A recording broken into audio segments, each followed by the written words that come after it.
Let's do part one of this exam. We've got an income statement, we have a balance sheet. We're supposed to find cash flow from operations, investing activities, cash position, return on equity. All right, so we're going to need to fill some of this out. We'll certainly need to calculate net income. So net income would be revenues minus cost of goods sold, SG&A, and minus depreciation, and minus interest. Let's copy that to the right. So we got net income. We'll definitely need that. We have cash here. Let's calculate net assets. That's 210. That makes sense. Let's calculate shareholder equity. So shareholder equity as a common stock plus accumulated retained earnings. So that would be this plus this. That works. And then total liabilities and shareholder equity would be total liabilities, which is accounts payable plus long-term debt plus shareholder equity. All right, and we can copy that, copy and paste it to the right. It's not completed because we don't know retained earnings, and we certainly don't know cash here. You can certainly copy total assets to the right, but we'll need to figure out what the cash position is. All right, so cash flow from operations in 2022. Let's do that. We'll start with net income. We're going to need depreciation. We're going to need changes in current assets and liabilities. So we have inventories, and we're gonna we have accounts, and we have accounts payable. So we're gonna work with those, and we only need to calculate this for 2022 because we just need 2022 cash flow. So net income comes from here. That works. To that, we're gonna add depreciation, which is 10 from here. Inventories. So the impact of inventories on operating cash flow is going to be the change in inventories, or rather the negative of a change in inventories. It's going to be equal to minus, and inventories in 2022 minus inventories in 2021. So that's a negative $5. That makes sense. Inventories increased by 5, so that was a use of cash of $5.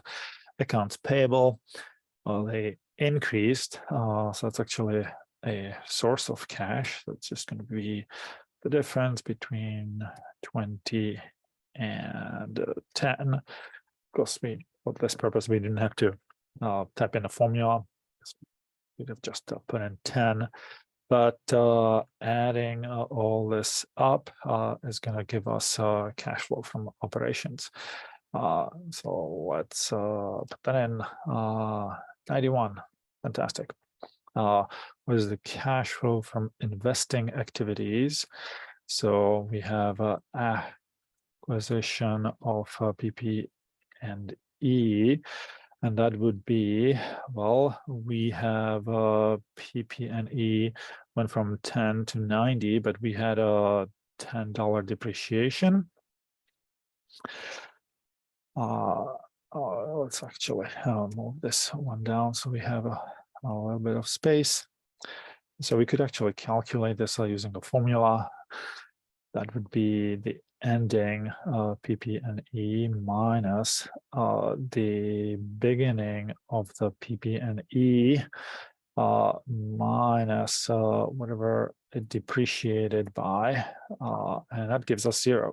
That makes sense because we started with 100, $10 depreciated, so we left with 90. So there was no acquisition of PP&E. So from investing activities, the answer is 0. There's no cash flow from investing activities, not positive, not negative, 0. If the company pays 90% of its income as dividends, what is its cash flow from financing activities? All right, so let's do financing activities here. So for financing activities, what do we need? We need changes in common stock. So let's do that. Common stock. Well, that's 0. Should I put it as a formula? Sure, I'll put it as a formula, but it's not really necessary for this exam, but we got 0. What about long-term debt? Changes in long-term debt. Well, we actually had a decline in long-term debt. So that is use of cash. That's a change in liabilities. And let's put that in. So it'd be 40 minus previous one, 50. So that's negative 10. Yeah, that makes sense because we actually used $10 to pay down some debt. And dividends, what do we have? Well, 90% of our income, but it's a use of cash, so it's going to come with a negative sign, and we have 0.9 times how much?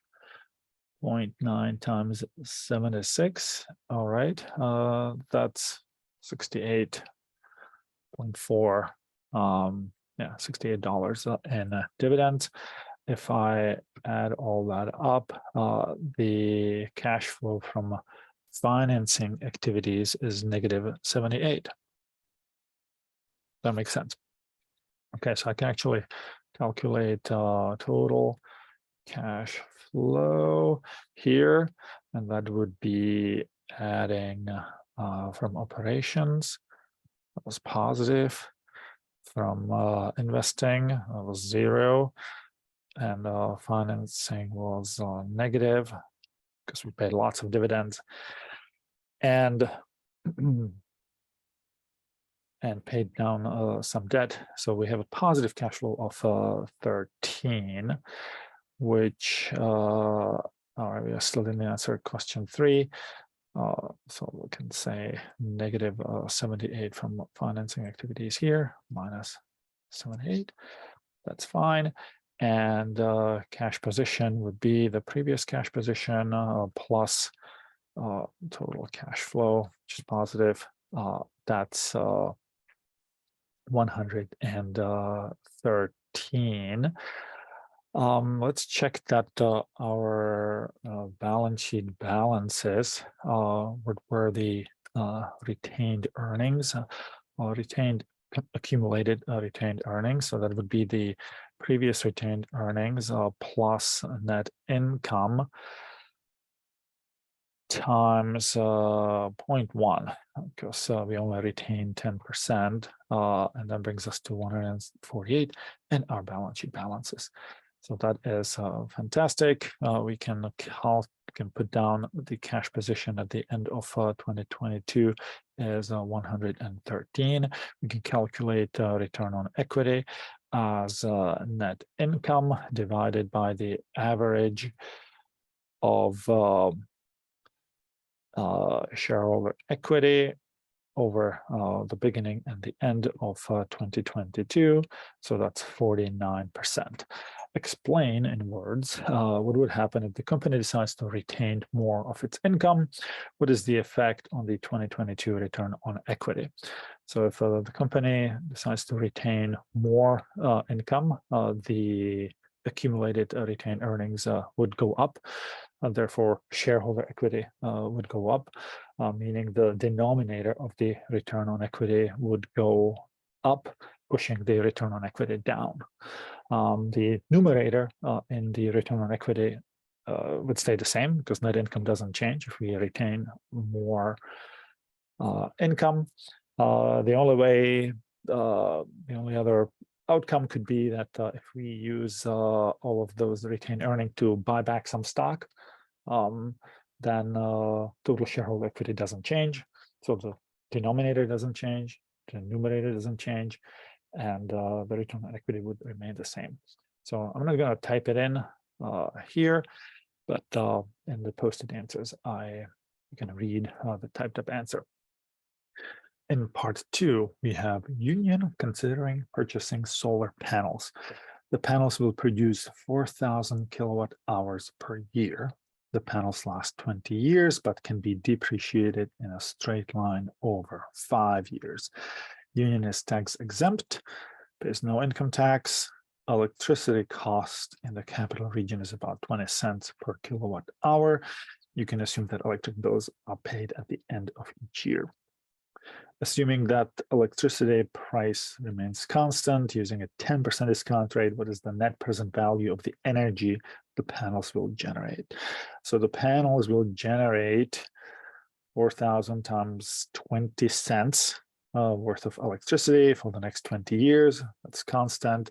So we need to calculate the present value of those payments. So it will be PV at 10%, so 0.1 for 20 years of 0.2 times 4,000. FV is 0, and type is also 0 because we're getting the payments at the end of the year. So that's 6,800 is the present value of those savings. Okay, that's great. Removing the panels at the end of the panel's life requires a capital expenditure of 1,000. What is the present value of the energy savings, including the removal cost? So again, we can calculate the PV at 10% for 20 years. The payment, let's just put in 800. But now we also have a negative cash flow of 1,000 at the very end. 0 is the type, and the PV, including the removal cost, is about 6,600. So not that much different, in part because that $1,000 expenditure comes only 20 years from now. So its present value is pretty low. The cost of installing the panels is 10,000. What is the NPV of the whole project? So we could certainly calculate that because we know it is minus 10,000. That's the cost of the project plus the present value. Since we actually here we have it as a negative number, we're going to flip the sign and make it positive, and we see that the NPV of the project is 3,300, negative 3,300. So makes sense because if the present value of the savings is only 6,600, but the project costs $10,000 today, it's a negative NPV project. We can replicate this number using our traditional setup. So let's start with how about we have here year 0, and then let's add years. Let's set it up. So we have 20 years, I believe, control right to here, perfect. And we have operating costs, incremental operating costs are starting in period 1 of negative 800. So they go down by 800. And what else do we have? So since Union doesn't pay any taxes, we don't have to calculate taxes. And since it doesn't pay any taxes, the depreciation does not matter here at all because the depreciation only affects net income. It does not affect cash flow. And so we can calculate the investing cash flow. Well, we can calculate actually the operating cash flow, the OCF. And the OCF would be incremental revenue minus incremental costs. There's no incremental revenue here, so we just have minus the incremental cost, which is basically $800. That's going to be an additional new cash flow that we're going to get from this project, at least on the operating side. But then, of course, there's the investing cash flow, which is negative 10,000 in period 0, and then negative 1,000 at the end to dismantle the whole thing. And so we could calculate the total cash flow from the project, and that would be the sum of these two cash flows. We can just Control R that, and this is the stream of cash flows. You can calculate the NPV of that. Oops, we know that we have to take the first cash flow, edit it manually. So that's negative 10,000 plus NPV at 10% of the remaining cash flows, which is this thing. Enter. Yes, and that gives us the same number, 3,338. So that's the NPV of the whole project. It's negative. All right. Next, what is the NPV of the project if electricity prices rise 2% per year? So now the setup here is going to come in really handy because we no longer have constant payments. We have increasing payments. So let's copy that whole thing. Control B, and the prices, the savings will actually increase at 2% per year. So we're going to take the previous savings times 1.02 and copy that right. And we see that the savings are really increasing as we go along because electricity prices are rising, but we have the panels, so we benefit instead of having to pay $1,100 in electricity. We get them from our solar panels. And you can see that the NPV of the project is now higher. It's still negative, but it's better. So we could probably negotiate maybe more on the installation costs. So if we assume higher energy prices in the future, or maybe if we apply a lower discount rate, this project could be a positive NPV, but right now it's a negative NPV. Now let's see how that would work for someone like Price Chopper. Now in Price Chopper, they're subject to income tax. Would that make the project more or less attractive to them? Does your answer depend on the discount rate? You just need to explain our reasoning. So I won't actually type it here, but I'll just highlight, really taxes make this project less attractive because union benefits from all of the savings from energy costs. We don't have to pay taxes on those savings, but for Price Chopper, their net income is going to go up, and if the net income goes up, their taxes will go up, and so they won't capture all of these savings. So taxes make it less attractive, but there's a second aspect to it, and that's depreciation.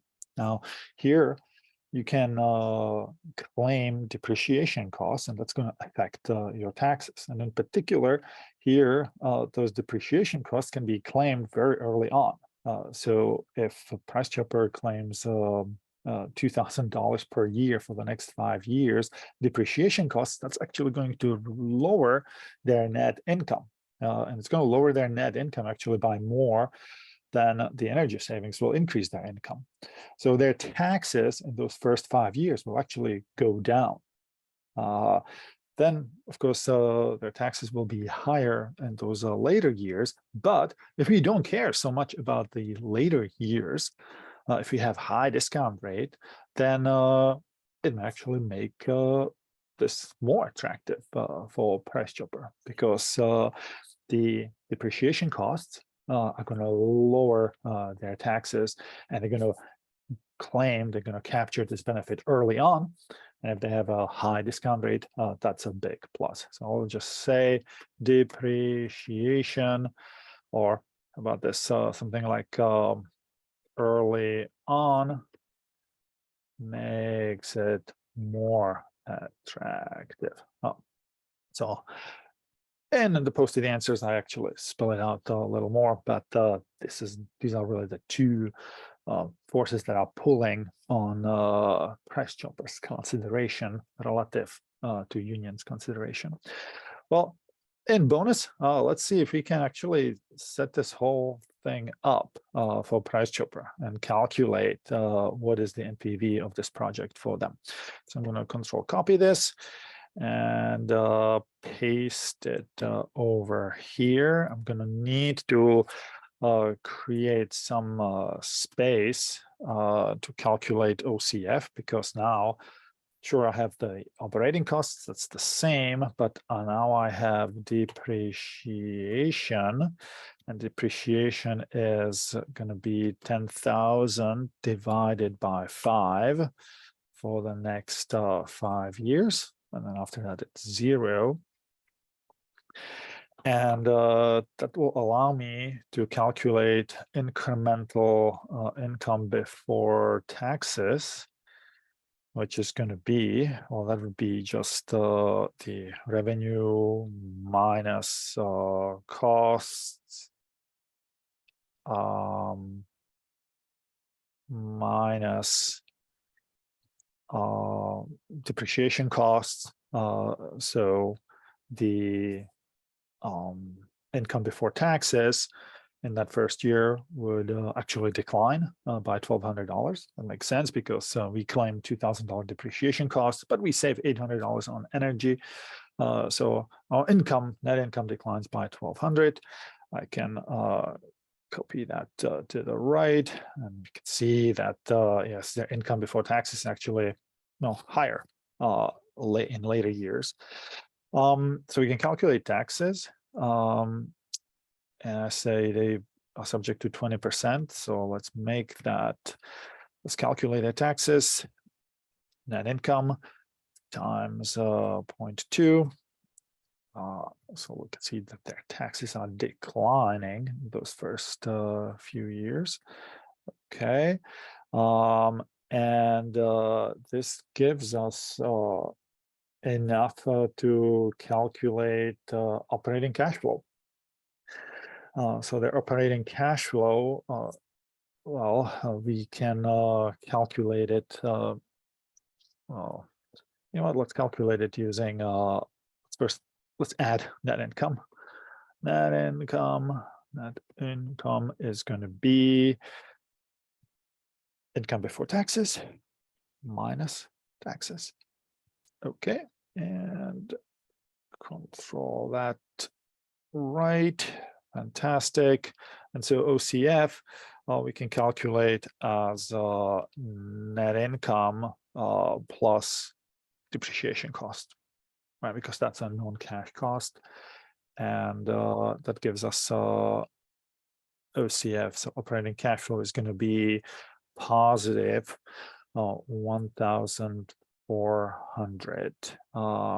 And that actually makes sense, because they're going to save $800 on electricity, and they're going to save $240 on taxes.